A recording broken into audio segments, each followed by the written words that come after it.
Si aujourd'hui ça se développe pas, si aujourd'hui ton business ne décolle pas, ne fait pas d'argent, tu n'arrives pas à avoir de clients ou alors, bon allez, tu signes un client tous les 6 mois et que pourtant tu as l'impression que la méthode fait sens en fait. Que quand on t'explique une méthode une par une en appel de vente, tu pourrais prendre n'importe laquelle et te dire: «Bah ouais, c'est logique». T'achètes un accompagnement, t'achètes une formation, tu consommes du contenu, tu testes et ça marche pas pour toi. Pourquoi est-ce que ça marche pas pour toi?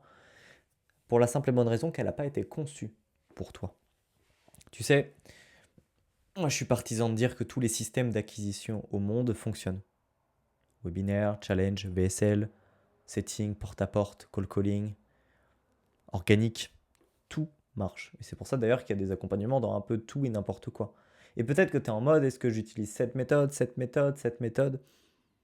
La première chose que tu dois comprendre, avant de choisir la méthode que tu veux, essaie de comprendre déjà celle que tu peux pas faire.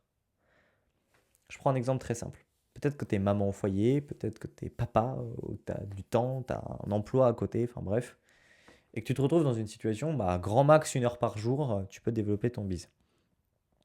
Bah, il est évident que de préconiser de faire un challenge ou un système par abonnement, ça ne marchera pas. Parce que tu n'as pas le temps pour y consacrer. C'est pas la méthode qui marche pas, c'est toi. Tu peux pas être en adéquation avec ça. Et le truc, c'est que bah, et moi le premier, hein, je l'ai fait il y a 2 ans. Je voyais une personne qui je savais pertinemment allait galérer à appliquer la méthode et je la signais quand même. Je suis franc. Bon, aujourd'hui, on ne le fait plus, hein, mais je sais qu'il y a 2 ans, voilà. Quand tu débutes, tu as envie de signer un peu tout le monde. Euh, et le truc, c'est que je pense que tout le monde un peu sur le marché est dans cette optique. Tout le monde veut signer tout le monde sur des méthodes parfois et ils n'ont pas l'humilité de reconnaître que ça ne marchera pas pour eux. Moi, j'ai des fois des profils qui arrivent et je me dis, bon, bah, eux, ils n'auront pas de résultat avec nous, autant ne pas les prendre. Je joue carte sur table, je dis que leur profil n'a pas été retenu et basta. Le problème, c'est que toi, au lieu de regarder la méthode au niveau de ce que tu es capable de faire, tu regardes les résultats que cette méthode va te prodiguer. Ouais, un webinaire, un challenge, ça peut te rapporter 5 millions en 3 jours. Regarde Yomi. Ça peut te rapporter Yann Darwin, qui est un grand formateur dans l'IMO. Lui, il vise 17 millions en une semaine. C'est possible. Mais à la côté de ça, t'as pas l'emploi du temps de Yann Darwin, t'as pas les conseils, t'as pas l'effectif interne. Donc en fait, ça c'est le premier problème. Le vrai problème, c'est qu'on te donne des conseils génériques, tu es focus sur les résultats que ça va t'apporter, mais pas sur ce que tu es capable de faire. Et la question maintenant, c'est quoi en fait le vrai bon conseil à te donner? En fait, le marché du coaching aujourd'hui, il est saturé de formations qui sont pensées pour des débutants. Mais toi, tu as peut-être sans doute une vraie expertise et tu n'as pas forcément envie de redémarrer à zéro, ce que je peux comprendre. Quand tu es déjà compétent, que tu as déjà peut-être eu des clients en présentiel ou autre, tu vas pas suivre un plan qu'un débutant fait pour restructurer son activité.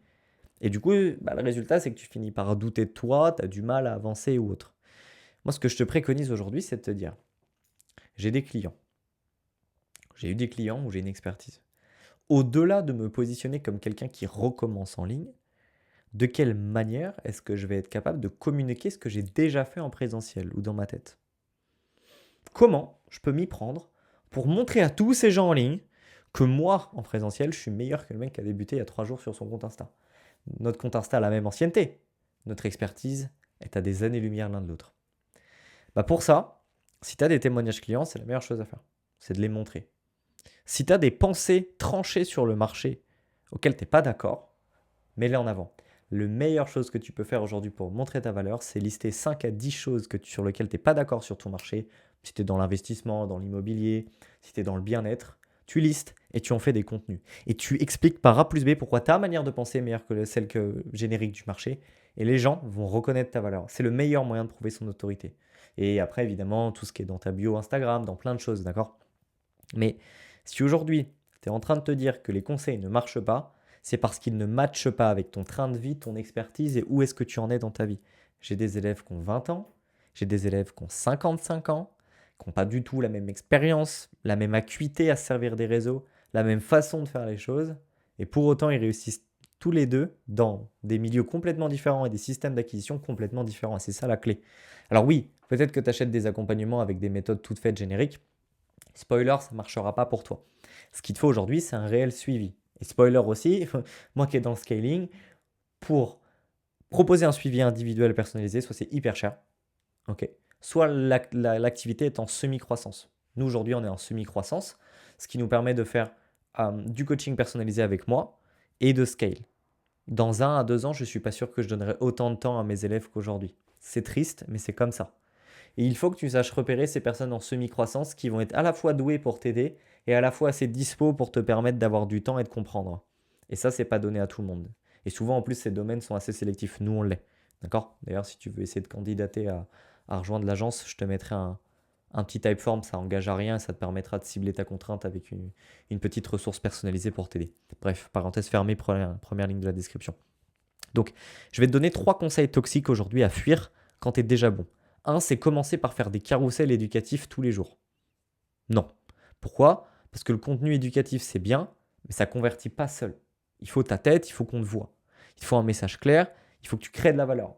Et effectivement, faire que des carousels éducatifs sans qu'on te voit toi, oublie pas que tu es coach, oublie pas que tu es dans un service de conseil, de formation ou autre, mais que dans tous les cas, on voit ta tête. Est-ce que tu vas chez le médecin? Si tu n'as pas vu sa tête, si tu l'as peut-être fait. Bref, est-ce que si tu devais aujourd'hui investir 4000 euros, tu serais capable d'investir par exemple 4000 euros sur une personne auquel tu n'as jamais vu la tête? Non. Ok, c'est compliqué. Euh, Ensuite, deuxième conseil toxique qu'on va te demander, c'est faire un tunnel automatique avec un e-book gratuit. Alors ça, je le vois 27 000 fois. Arrête. Les e-books, personne ne les lit, personne ne les regarde, personne ne les achète quand ils sont un peu payants. Et en plus, ça décrédibilise. Le mieux aujourd'hui, si tu as un peu de temps, chaîne YouTube ou une VSL, enfin une vidéo bien pensée où tu expliques des vraies ressources, et elle, tu la bombardes. Encore une fois, sur un ebook, on ne voit pas ta tête, à moins que tu mettes des photos de toi, etc. Si tu veux faire une ressource écrite, je pense que la newsletter ou les mails sont le meilleur. Et c'est pas optimal, ça va te demander du temps, etc. On est d'accord là-dessus. Donc je pense qu'il y a une vraie nécessité aujourd'hui que tu comprennes que les tunnels en automatique et en semi-passif, c'est du mythe tant que tu n'as pas une grosse personal brand, tant que tu n'as pas une grosse audience en ligne. Et commencer par faire des carousels éducatifs sans montrer ta tête. Si tu as encore un logo en photo de profil, ça dégage, d'accord? Tu dois tout déléguer rapidement pour scaler? Non. J'ai envie de te dire, aujourd'hui, si tu es coach, il ne fallait pas penser à déléguer ta boîte. Quand tu es coach ou que tu es dans le coaching, dans le conseil ou autre, ton taf numéro 1, c'est de coacher. Donc si tu voulais faire un business délégué, fallait aller dans le dropshipping, fallait aller dans le SaaS, fallait aller dans autre chose. Moi, je délègue pas encore parce que je suis au contact de mes élèves. Je pourrais le faire. À 40-50 cas par mois, je pense que je suis complètement légitime à le faire. Mais je le fais pas parce que j'adore mon taf. Là encore, si quelqu'un te dit de tout déléguer, qu'il faut commencer à recruter des setters, des closers, des community managers, alors que les compétences qu'on va te demander de déléguer, tu les maîtrises pas, gros red flag. On ne délègue jamais quelque chose sur lequel on n'est pas à l'aise. Donc, arrête d'essayer d'avoir. Si c'est trop beau pour être vrai ou trop peu cher pour être vrai, fuis. Si ça a l'air trop simple par rapport à ce que tu veux, fuis.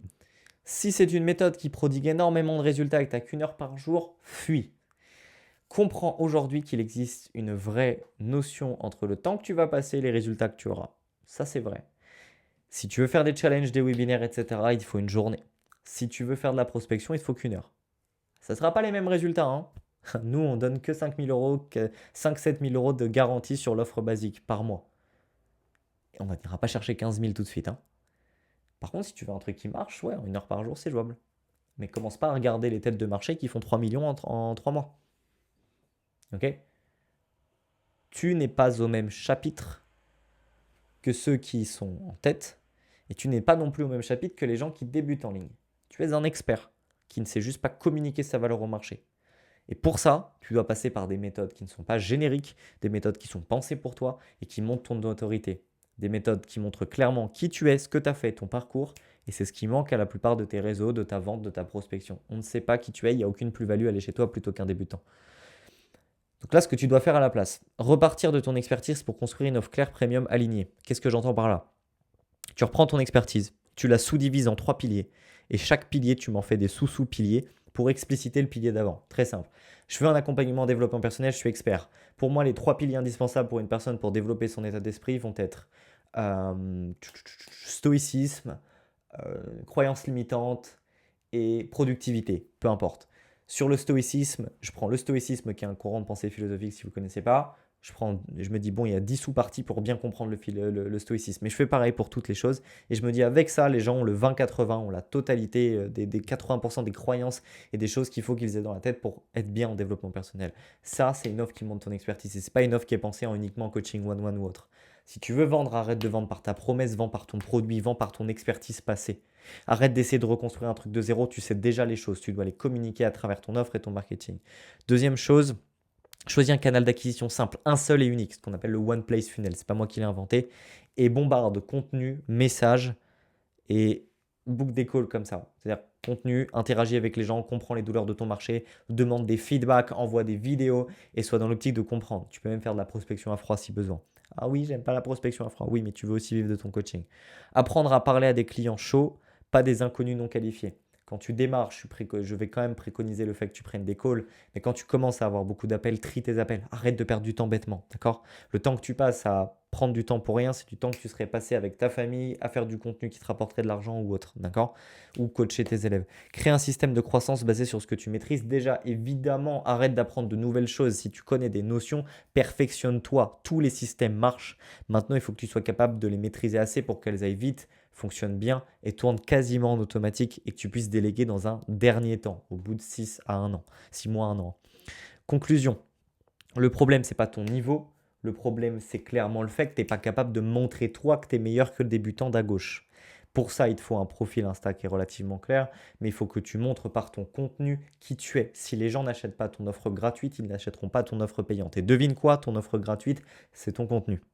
Donc moi, je veux que dès ce soir, dès les prochaines minutes de cette vidéo, tu sois en train de me dire, OK, je prends mes 5-10 idées dans lesquelles je ne suis pas d'accord par rapport à ma niche, j'explicite pourquoi c'est pas vrai et j'apporte de la valeur en prenant les douleurs de mon avatar et en disant, OK, mon avatar, mon persona marketing, mon client idéal, appelle-le comme tu veux, il est XY douleur, je prends ces douleurs-là, je les mets dans un hook, dans un début d'accroche et je me dis comment lui, je peux lui briser cette croyance-là en lui expliquant que je suis bon pour ça et je m'adresse à ma cible. Ça a fait 500 vues, on n'en a rien à faire. Imagine-toi ce que c'est 500 vues qualifiées.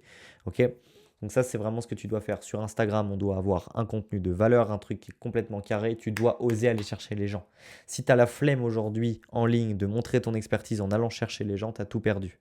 Le meilleur moyen aujourd'hui pour signer des clients en contrôle et pas en attendant patiemment que tes réels percent, c'est d'envoyer des messages, comprendre les douleurs de ton marché, les leviers psychologiques, les croyances, et là tu vends. Ok? Je pense que c'est tout pour ce facecam. J'essaie d'apporter un max de valeur en un peu de temps. Typeform sous la première ligne de la description avec une candidature si tu veux rejoindre l'agence ou du moins faire un petit test et voir un peu où t'en es. Ça débouchera sans doute sur un coaching si tu es qualifié avec moi et c'est gratuit. Et puis après, on verra tout ça ensemble. Je te souhaite une excellente journée. Abonne-toi. Ciao, ciao.